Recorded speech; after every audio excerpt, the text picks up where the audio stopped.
Emotions. Emotions. You have them, I have them. It's the only way that our body can actually communicate with us. You can't talk to yourself because then you'd be considered schizophrenic. But here's the problem. What is our body trying to tell us? What is it trying to say? Are the messages good? Are they bad? I don't know. Let's find out. Okay, the rules. Number 1, objectivity is key. End of story. Number 2, the currency or the measuring system that we're going to use is pleasure. Why? Just fucking because hormones. I don't know why, but I do know why, but just trust me. We're going to be measuring everything with pleasure, sustainable pleasure. Yes, we want a wealth of pleasure. That's the only way that our mind can scale things in this world. Yes, money doesn't really matter. Fucking Lamborghinis don't mean shit. It's all about the hormones. Thirdly, I'm not a scientist, man. I don't even know what the fuck I'm saying. Disgust. It's a very ancient, very primal emotion, okay? This thing was invented 10 million years ago to stop us from eating poisons, okay? That's the whole point of this. You eat the poison, oh no, it tastes bad, I'm gonna spit it out. You eat rotten food, I'm gonna spit it out. It doesn't taste good. Nowadays, it's actually weaponized against us. By who? By Gucci, Louis Vuitton, and most importantly, Adidas. It's just a fucking marketing gimmick. You don't spit out poison anymore, you spit out last season's clothes. Disgust, while it is very useful and it shows you sort of what you do and you don't like, sometimes you have to do things you don't like. Sometimes you have to fucking eat the Brussels sprouts. Sometimes you have to, you know, get a bit sweaty, get a bit dirty. It's just life. I mean, look at fucking plumbers. They literally work with poo. Not all the time, but most of the time, some of the time. If everyone fucking valued disgust that much, plumbing wouldn't even exist. Half the fucking jobs wouldn't exist in this world, but they do. Companies literally have abused this emotion to the point where when they try to sell you products, especially food products, the main thing that they want to make sure is that the food is yummy. Now, do they actually care about if the food is money? No, they care about this, and they care about higher value emotions. They don't care about disgust. Disgust doesn't mean anything to them. Well, actually, no, they do care about disgust. I should say that, but they care about the money. That's the main thing. Trust your ideas, trust your mind, trust your deduction, not your tongue. Okay, you're so much more complex than your tongue. You're not just your tongue, you're your whole system. So don't let this thing control your whole fucking life. Yes, it's important. Yes, you need it. But the whole way how to beat disgust is to sort of ignore it and just to keep in the back of your head, like, yeah, what I'm doing is gross, what I'm eating is gross. Just think about it. Is this actually good for me? Is what I'm doing meaningful? Is what I'm doing, you know, objectively good? If so, then you can completely disregard disgust. Because of that, it has to go to outdated operating systems. This thing it does exist. It still needs to exist. Don't get me wrong, but just ignore it, man. Don't fucking act as if it's the most important thing in the world. Let's talk about what happens when the body craves something instead of rejecting it. Lust. Now, you can break lust fucking instantly. Okay, you want to use basic mathematics? Here we go. 60 time usually lasts 6 to 8 minutes. No, it's not going to last 30 minutes. Sure, maybe it can. And is it going to last 2 minutes? I hope not. Just say 6 to 8 minutes of pleasure. In that 6 to 8 minutes, all right, you've got around 10 of 12 seconds of peakness. For males, it's lower. For females, I don't know. I'm not female, but whatever. Now, take your whole day, 24 hours. Why would you let something that is worth 10 seconds of your life control your whole day? It doesn't make any sense. This form of pleasure is so short term. It is literally the hormonal version of like fucking heroin. Fuck. And it comes in quick, gives you a big high, and then in the end, you're probably left with some midlife crisis. Think about it. There are people who use sex as a job. They are using sexual pleasure as a tool to get something else, okay? Hint, hint, it's money, it's also other things, but fucking clearly they don't give a shit about sex. Clearly it's just a tool to them to get something else. So if they don't value sex, why the fuck would you value it so much? Hello? It doesn't make any sense. It's kind of important though. You need it for a relationship and you sort of just need it for life in general. I mean, how do you think babies are made? Yeah, you have IVF and all that sort of stuff. But who wants to do that? I don't know. Anyway, moving on. I think this is definitely going into pleasure bait. It's good, but don't focus on the pleasure. Because if you do, if other people are going to take advantage of you and you're not going to have a good time, end of story. But let's concentrate even deeper, okay? Let's really concentrate into fucking lust. What is within lust? What is the prime factor of lust? Joy. So joy is really hard to even explain or describe or attack objectively. Because think about it, joy is sort of the most important emotion. Not really, but it's the emotion that everyone wants. Everyone wants a happy life. Everyone wants to be happy, or at least they say that they want to be happy. But happiness is the reward, okay? Happiness is not the objective. Happiness is not what you should be doing, okay? Happiness is what your body should give you for doing things that your body likes. Joy is like dessert. It's not your main course. It's not what's actually going to fill you up. It's not what's going to give you nutrients. It should be used as a reward, not a goal. Think of it this way. You can take pills, okay? You can use the strippers for lust. You can even use them again. You can do so many things that can give you free pleasure. It's not really free. It's not free at all, but it can give you instant pleasure. Okay, do you see how this emotion can easily be fucking manipulated? And guess what? It is consistently manipulated. There are so many things that can be used to fuck up your joy by giving you a little bit at the start. They give you a little bit of joy at the start and you didn't have to fight for the joy. You didn't have to push for the joy. But then you're going to be pushing for a lot more of the joy when your whole fucking, pleasure systems are fucked up. Dependency kicks in. You don't even know what joy is anymore. You're just trying to be, baseline, and that's not a good life. Joy is important, but it's not the main emotions that you should be focusing on. Because of this, pleasure bait instantly. It's pleasure, it feels good, but it's bait. It is 1,000,000% bait. Don't focus on joy. I know everyone tells you want to have, you should live a good life. You should be fun. You should have more fun, man. You need to have fun. Yes, you can have fun. You should grow fun. You should fucking do things that are fun. You shouldn't do fun in of itself.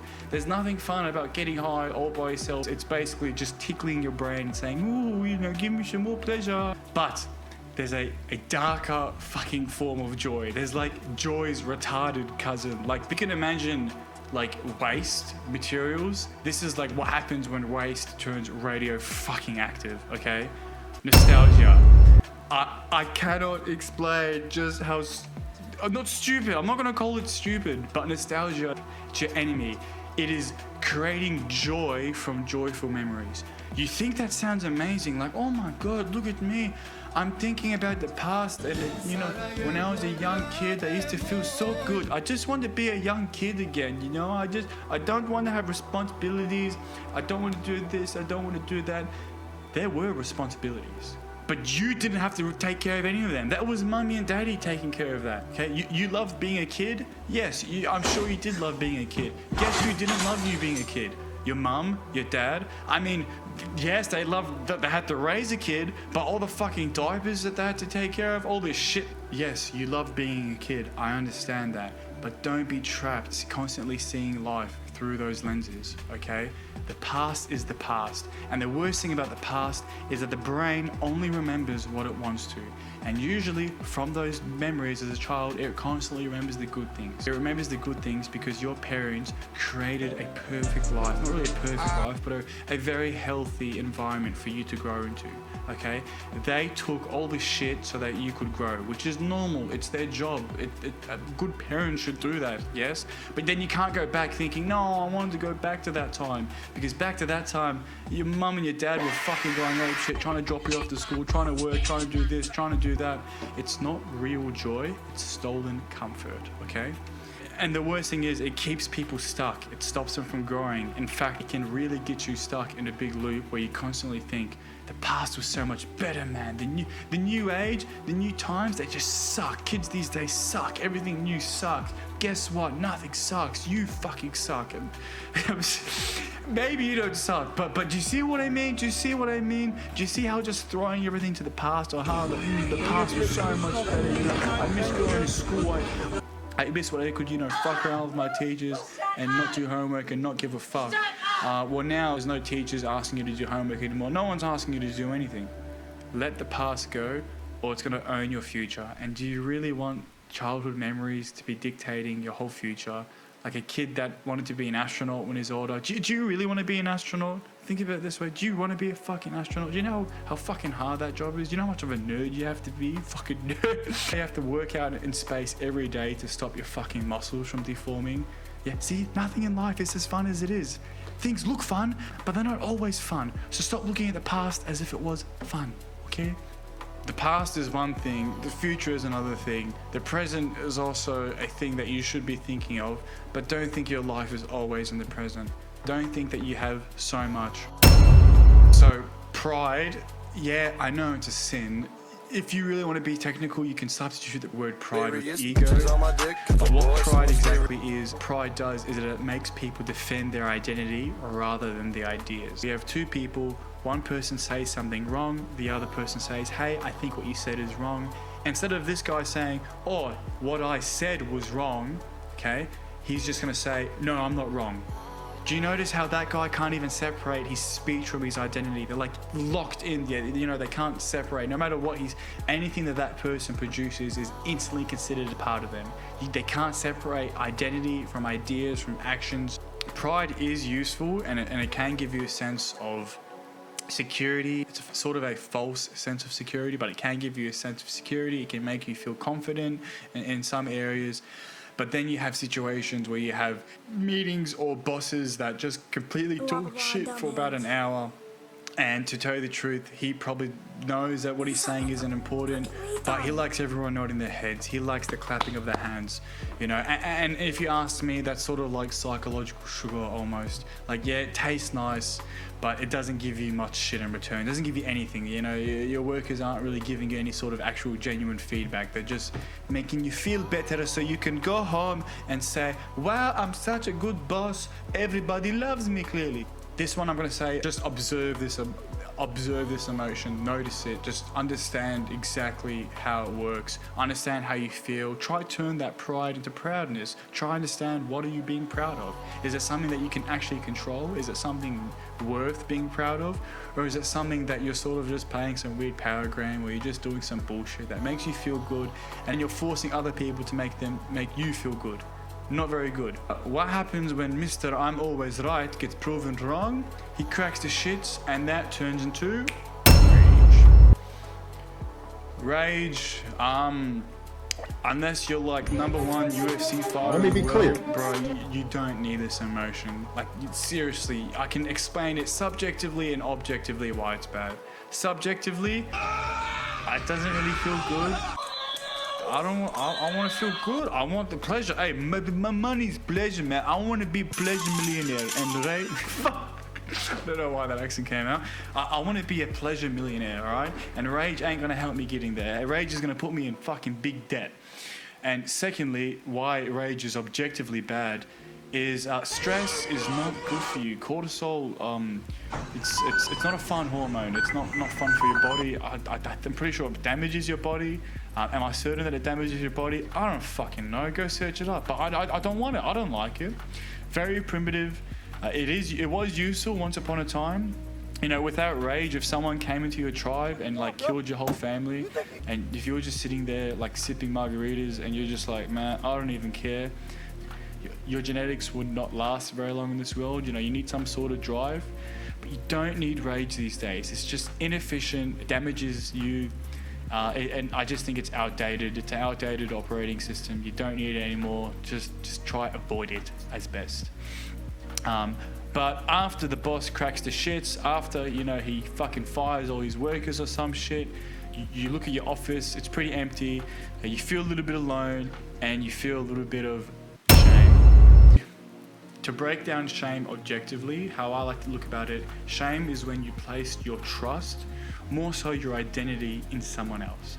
Usually that would be a mum or a dad or a this or a that or who knows what, but you place a part of your identity or place a bit of your reward system in that person, okay?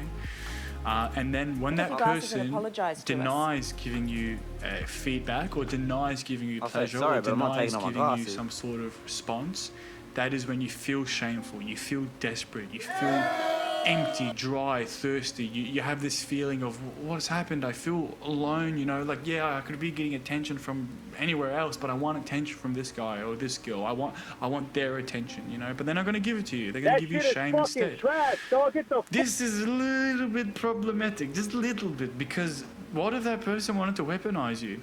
There are some parents who will abuse shame, who will use it against their kids. Some parents use it properly though, so it's a bit interesting. I think with this emotion, you really do need to observe it. You need to notice what's happening when this feeling comes. Why are you feeling this feeling? Why is that person making you feel this feeling?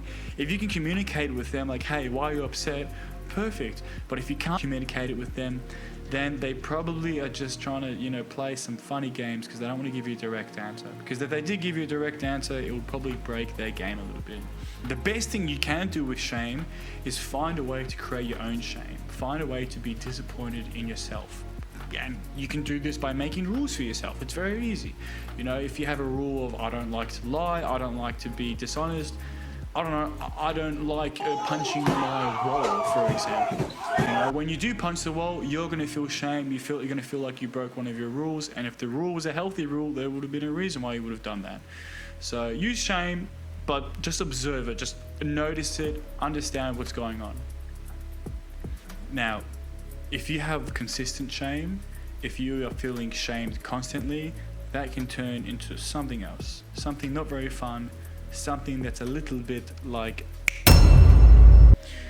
so sadness, depression, just not feeling good. You can call it an emotion, and in my eyes, it's almost a lack of emotion. Like it's like you're emotionally malnourished, and that's the best way to objectively look at it. When you feel sad, you feel a lack of emotions. Sadness can feel really shit in the moment. If left unchecked, it can actually last for quite a long time. So this is a serious emotion. Like, this can wreck lives. This can end your life if not taken seriously. I'm not saying this lightly. Like, sadness is probably one of the biggest drivers to suicide. You have to understand exactly why you're sad. Easiest way, you get this emotion, you get this moment, and you zoom out. You zoom out. You zoom out in the past, and what you do with the past is you observe what has led you to this moment. Not just 2 minutes ago, not just 2 days ago, like a nice month, like a whole life cycle, or whatever you want to call it, like a whole lunar cycle. Yeah, look at what's been happening in your life. Remember, sadness isn't necessarily always created directly from something. It's your emotions being drained. It's not that something's come in. It's not that there's a new emotion coming in. It's not like you're feeling rage all of a sudden, like it's just burst in front of you. It's usually an emotion that slowly over time just is constantly taken away. You know, you're not active, you're not eating the right food, I don't know, you're having a bad time in life, and it's slowly chipping away from you. That's the past though. For the future, very easy. You just understand that as long as you're healthy, as long as your hormones are in check, as long as you're trying to live a healthy life. I know I sound like a grandma when I'm saying this, but your body will produce those hormones again. You won't feel sad all the time. I mean, even if you just want to eat ice cream to feel better, I promise you, as long as you haven't broken your reward system, you will feel a bit happier. Sadness is a key emotion. It's one of the best ways for your body to tell you that, hey, I feel empty right now. I need you to fill me up. Fill me up with healthy experience. Fill me up with healthy emotions. You know, I don't want to feel empty anymore. Sadness, 100% needs to be observed. Like, it shouldn't control your life. If you do feel sad, use it as a tool to observe your life. Yes, look back, look forward, up, right, left, down, doesn't matter, but just look, observe yourself. But what happens when you zoom in the moment way too hard? What happens when every second feels like an eternity? Well, if you know what I'm talking about, it's fucking anxiety. Anxiety is the most misunderstood emotion of all time. You have no idea how important anxiety is. It was made, the whole point of anxiety is to save you from death. Okay? Back in the day, when you were walking in a jungle and you didn't know what was going on, you heard something in the bush. Yeah? What's going on? What's that? It's a tiger? No! We need to get out of here. We need to run. We need to run, or we need to fight. You see, that's the fight or flight hormone. It's one of the most intense hormones of emotions that you can actually feel. This thing is so important, okay? And controversial take, Do not ignore this. Do not numb this emotion. I know it doesn't feel good, okay? That's the point of this emotion. It's not supposed to make you feel good. It's not supposed to make you feel relaxed. It's not supposed to make you feel comfortable. It's supposed to tell you, my friend, get the fuck out of here because this is danger. This is no good. There are times where anxiety can go a bit apeshit. Yeah, there are definitely a bit times where, you know, you're panicking over giving a speech and all that sort of stuff. I get it. For situations like that, I'll recommend just practicing and understanding that, I mean, just is what you're doing really a life or death situation? If not, try not to worry about it. And even if you do fuck up, it doesn't matter, man. If anything, get used to fucking up because you're gonna fuck up a lot in your life. I did, and if you say you don't, you're a bullshit liar, and I know that. So, also, pro tip, okay? If you have a partner, male, female, fucking doesn't matter. Even your cat per se. If you have a relationship with another entity, and that entity, person, whatever, is giving you consistent anxiety, almost to the point where you can tell that it's popping up whenever you're asking questions about something, or it's popping up in very convenient moments, or maybe it's just popping up way too fucking often. Okay, do me a favor, and just like that story about the fucking tiger, run for the hills, run fucking back home. I don't care where you run to the cops, just run. That person is not good for you, and your body is trying to communicate that with you. Your body cannot speak to you. It does a very bad job of speaking to you. It can only speak to you in primal senses. But this sense is so important. Because of this, it has to be core survival mode. I know what you're saying. What the fuck? You put pleasure and lust at the fucking near the bottom and you're putting anxiety at the top. How the fuck does that work? Anxiety will allow you to live a pleasurable and healthy life. Anxiety is like your grand defense tool in this life. It will save you from so many situations if you just pay attention to it, man. Just listen to it. It's trying to talk to you. It's trying to write you a song, and the song is saying, fucking run. Sometimes you can have the complete opposite of anxiety. You feel comfortable around someone. You can feel warm. That is trust. If you don't value this emotion, trust, like, good luck in life. I don't know how the fuck you're even alive. Trust is so important. And I'm not talking about the trust, you know, I trust my boyfriend when he goes out at night, he's not even gonna look at one girl. I'm not talking about that type of trust. I mean trust as in I trust this person to be valuable in my life. I trust that they're going to give me honest information. I trust that when I come to them with problems, they'll actually reflect and give me genuine answers, truthful answers. Trust is a result of consistent truth, and it gives you this overall nice, warm feeling. Unfortunately, it has to build up over time. You know, you can't just trust everyone that you meet, otherwise trust would be fucking useless. You have to choose who you trust, and that's on their actions. I would have to say immediately core survival code. I mean, you need it in this life to go anywhere. Like you need objectiveness in this life. It allows you to actively engage in objectiveness, the keyness to this reality. But when you don't have trust and you're still trying to reach for something, what the fuck do we call that? We call that hope. So hope, pretty interesting. It's like the retarded cousin of trust. Yeah, hope is good. But think of it this way. Yes, you can hope for something to happen. You can hope for many things to happen.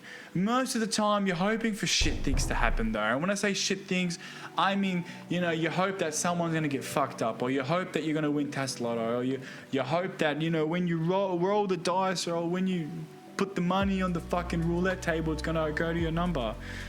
Why hope? Why not just live life in reality? There are some things that are very certain. Yes, you don't need to hope that the sun goes up tomorrow, but you can. But over time, you should trust that the sun's going to go up tomorrow. Yes, you shouldn't hope that your partner's not going to fucking screw you over in the future. You should trust that they're not going to screw you over in the future. Hope is dangerous. And if you want to get even more fucking devious, what if I created a cult where I told everyone, hey, if you do XYZ, you're going to go to the afterlife in the future and it's going to be awesome. There's going to be fucking parties nonstop. You know, but you have to hope me. You have to trust me. Yeah, you have to trust me. You know, they ask for the evidence. They just say, you know, you're going to believe. You have to hope in it. You know, that just seems like the easiest way how to get a free worker for your whole life. Tell them that if you work your life for me, if you do what I want to do, you get an infinite reward when you die. But they're just hoping for that. They don't know that it's actually going to fucking happen. They're just hoping that it's going to happen. That's dangerous. That's devious. But you can also hope for good things. You can hope for the best, but plan for the worst. You can hope that your kids are going to go to a good school. You can hope that they're going to have a good life. You can hope that you're going to have a good life. You can hope that you win a job interview. But because of this, I would say hope is the grand middle point. One emotion that can truly be used for good or evil, just depending on what you want to use it on.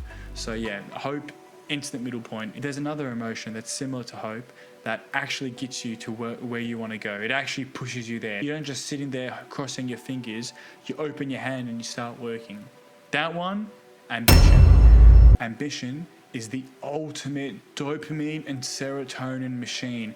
Ambition is so fucking important. And ambition, objectively, is your driving force. It's what allows you to complete and action your goals.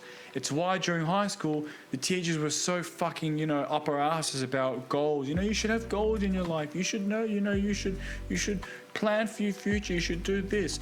It's not that they want, yes, they want you to create the goal, but fuck the goal. The ambition is what releases the fucking floodgates of dopamine. Ambition is what allows you to just have constant waves of serotonin. Ambition, I don't think it gives you oxytocin, but if you want to have ambition to have a loving relationship, then yeah, sure, go for it. Ambition is so fucking important. Are there any downsides to ambition? Yes. We had one man, he had a lot of ambition. He couldn't get enough of that ambition. He just fucking non-stop wanted ambition. In terms of living a fulfilling life, in terms of living a pleasurable life, ambition is the most OP emotion.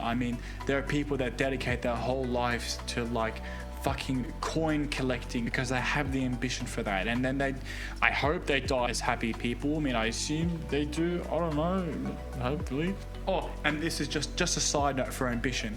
Remember all those prostitutes that I was talking about, that they were using their sexy time for something? Yeah, it's ambition. Ambition is what they want. Ambition in the form of money. Money is most often the number one currency for ambition, or it's the number one product of ambition. It's ambition in physical form, because it's very easy to track, easy to measure, easy to scale. You can work with money, it can compound.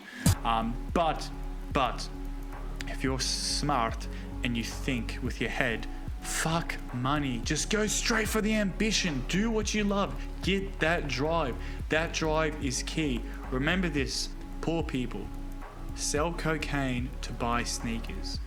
Rich people sell sneakers, the brands, remember the Louis Vuitton and the Gucci's, to buy cocaine. The poor person and the rich person both want one thing which they can never obtain because they don't know how to. Ambition. It's what a lot of these drugs try and mimic. Ambition. The rich person is selling their clothes to buy powderized ambition. It's just how it fucking works. Is cocaine actually ambition? Fuck no. It's bullshit. Try get it in a more natural sense. If you can find a way to create your own ambition, to find a way to find something that actually gives you a healthy dose of ambition consistently throughout the day, you will fucking win in life, and you'll win with a smile, because you will know that everyone in this life is actually trying to gain this one fucking thing, but they don't know how to. They don't know exactly what it is. It's a fucking ambition. Focus on your ambition. Now you know the keys to life. Core survival code, most important emotion, fuck yes. Now, yes, I didn't mention a couple of emotions, love being one of them. Love is so fucking confusing. People say that they love this movie, that they love this donut, that they love their kids, that they love their dog. The word love is so overused and abused at this point. I don't even, what are we talking about when we say love? Just be honest, what are we talking about? Are you talking about feeling good? Well, then it's just fucking joy. Are you talking about actually, loving someone? Then I'm sorry, that's just trust. Okay, trust creates love. It's a higher form of joy. It's sustainable joy. But I'm not gonna rank it because, mate, you want love, then master these emotions and you'll get love. You want pain, then master the emotions at the bottom. they will give you a lot of sustainable pain. So yeah, that was this video, and stay tuned for the next one. Hope you liked it. Bye bye.